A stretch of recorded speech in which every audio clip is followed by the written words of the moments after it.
तो दोस्तों, आज भारत में ट्रांसपोर्ट सेक्टर तेजी से बदल रहा है। सरकार और कई उभरते स्टार्टअप्स मिलकर नए नए आधुनिक और भविष्यवादी परिवहन मॉडल तैयार कर रहे हैं।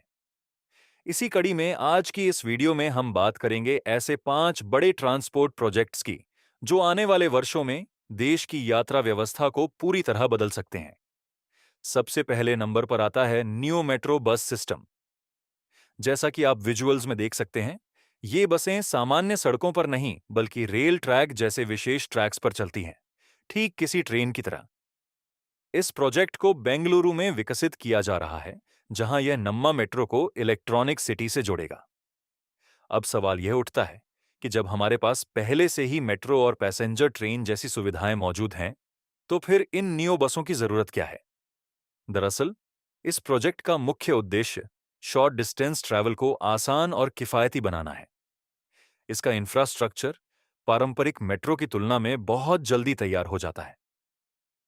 लेकिन सबसे बड़ा फायदा इसकी लागत है। नियो मेट्रो सिस्टम को मेट्रो ट्रेन के मुकाबले लगभग 30% खर्च में विकसित किया जा सकता है। यही कारण है कि इसे उन शहरों में प्राथमिकता दी जा रही है जहां ट्रैफिक का दबाव अधिक है। बेंगलुरु में बनने वाला नियो मेट्रो कॉरिडोर करीब 5 किलोमीटर लंबा होगा और आमतौर पर इसे कॉरपोरेट जोन जैसे इलाकों में बनाया जाता है, जहां लोग कम दूरी में बड़ी संख्या में रोजाना सफर करते हैं। इन विशेष बसों को नियो बस कहा जाता है और ये ऊर्जा की दृष्टि से काफी दक्ष मानी जाती है। इनकी बिजली खपत कम होती है, जिससे परिचालन खर्च घटता है और यात्रियों के लिए किराया भी अपेक्षाकृत कम रखा जा सकता है। बेंगलुरु में प्रस्तावित इस प्रोजेक्ट के तहत लगभग 10 स्टेशन बनाए जाएंगे, जो नम्मा मेट्रो से लेकर इंफोसिस क्षेत्र तक की दूरी को कवर करेंगे। इसकी जिम्मेदारी इलेक्ट्रॉनिक टाउनशिप अथॉरिटी के पास है। फिलहाल यह योजना केवल बेंगलुरु में लागू की जा रही है, लेकिन भविष्य में इसे मुंबई, दिल्ली और चेन्नई जैसे बड़े महानगरों तक विस्तार देने की योजना है, जहां शॉर्ट रूट कनेक्टिविटी की भारी जरूरत है। अब बात करते हैं दूसरे बड़े प्रोजेक्ट की, जिसे स्काई बस या एरियल ट्राम सिस्टम कहा जा रहा है। केंद्रीय सड़क परिवहन मंत्री नितिन गडकरी इस तकनीक को भारत में लाने की दिशा में सक्रिय हैं। उन्होंने यूरोप में जाकर इसका ट्रायल भी देखा और स्वयं इसमें सफर कर इसकी कार्यप्रणाली को समझा।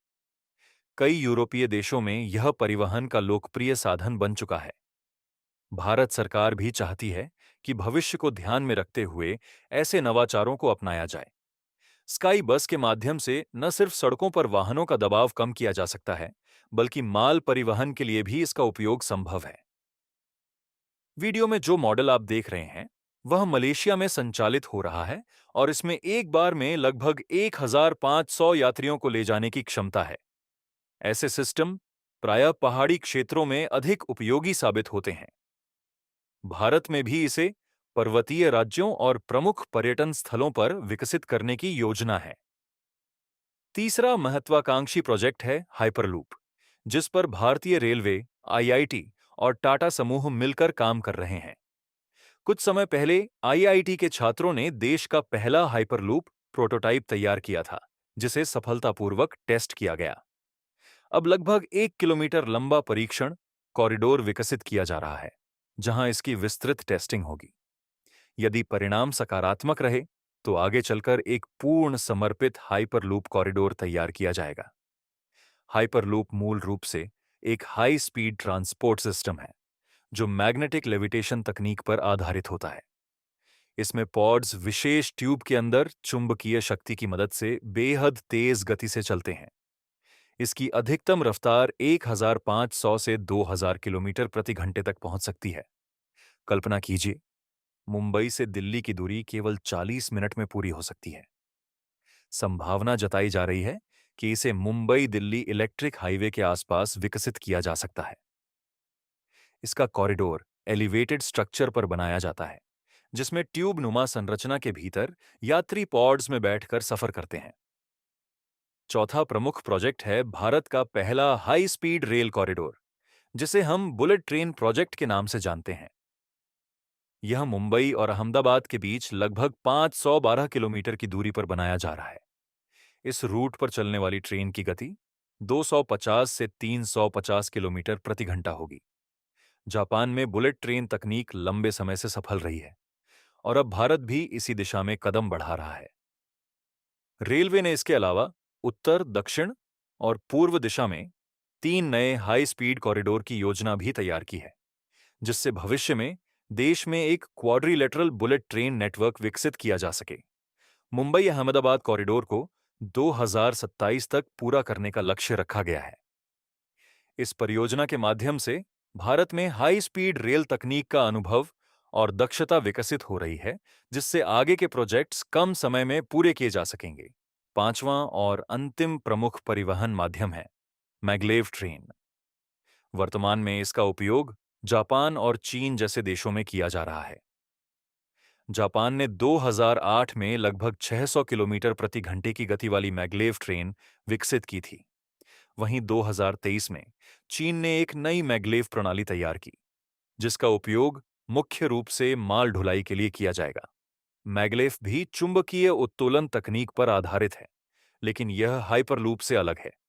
यह एक पूर्ण ट्रेन सेट के रूप में संचालित होती है और इसके लिए बुलेट ट्रेन की तरह विशेष समर्पित ट्रैक की आवश्यकता होती है। यह सामान्य रेलवे ट्रैक पर नहीं चल सकती। भारत में पहले मुंबई पुणे रूट पर इसे विकसित करने का प्रस्ताव था, लेकिन उच्च लागत के कारण इसे रोक दिया गया। अब भारतीय रेलवे मेड इन इंडिया तकनीक के साथ इसे दोबारा शुरू करने पर विचार कर रही है, ताकि निर्माण लागत कम की जा सके। तो दोस्तों, ये थे भारत में विकसित हो रहे 5 बड़े और भविष्य को आकार देने वाले ट्रांसपोर्ट प्रोजेक्ट्स। आपको इनमें से कौन सा प्रोजेक्ट सबसे ज्यादा रोमांचक लगता है? अपनी राय कमेंट में जरूर साझा करें। अगर वीडियो पसंद आई हो तो लाइक जरूर करें। जय हिंद। और अब बात करते हैं एक ऐसे बदलाव की जो दिल्ली एनसीआर की रोजमर्रा की जिंदगी को पूरी तरह बदलने वाला है। आरआरटीएस, जिसे आज नमो भारत के नाम से जाना जाता है। यह सिर्फ एक नई ट्रेन सेवा नहीं, बल्कि रीजनल कनेक्टिविटी का एक नया अध्याय है। सोचिए, मेरठ से दिल्ली का सफर जो कभी 2 से 3 घंटे लेता था, अब लगभग 1 घंटे में पूरा हो सकता है। बिना ट्रैफिक जाम, बिना धक्का मुक्की, बिना थकान। समय पर चलने वाली, पूरी तरह ऐसी, आधुनिक सुविधाओं से लैस यह ट्रेन सफर को बोझ नहीं, बल्कि अनुभव बना देती है।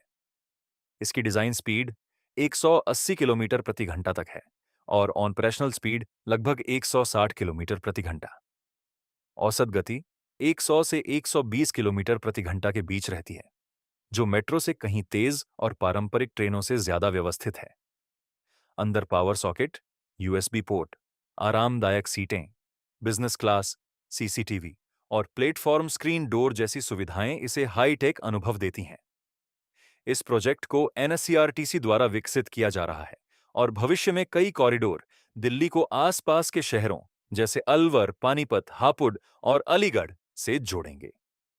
इसका असर सिर्फ यात्रा समय पर नहीं पड़ेगा, बल्कि रियल एस्टेट, रोजगार और जीवन शैली पर भी दिखाई देगा।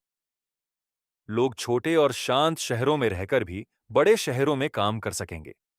आरआरटीएस दिखाता है कि भारत अब मल्टी लेयर रेल नेटवर्क की ओर बढ़ रहा है, जहां metro, local train, high speed rail और रीजनल रैपिड सिस्टम मिलकर एक मजबूत ट्रांसपोर्ट इकोसिस्टम बनाएंगे। आपको क्या लगता है? क्या ऐसे प्रोजेक्ट आने वाले समय में भारत के शहरों की तस्वीर बदल देंगे? अपनी राय जरूर बताइए। अगर आपको यह जानकारी उपयोगी लगी हो तो वीडियो को लाइक करें, चैनल को सब्सक्राइब करें और इसे उन लोगों तक जरूर शेयर करें जिन्हें भारत के इंफ्रास्ट्रक्चर डेवलपमेंट में दिलचस्पी है। मिलते हैं अगली वीडियो में। धन्यवाद।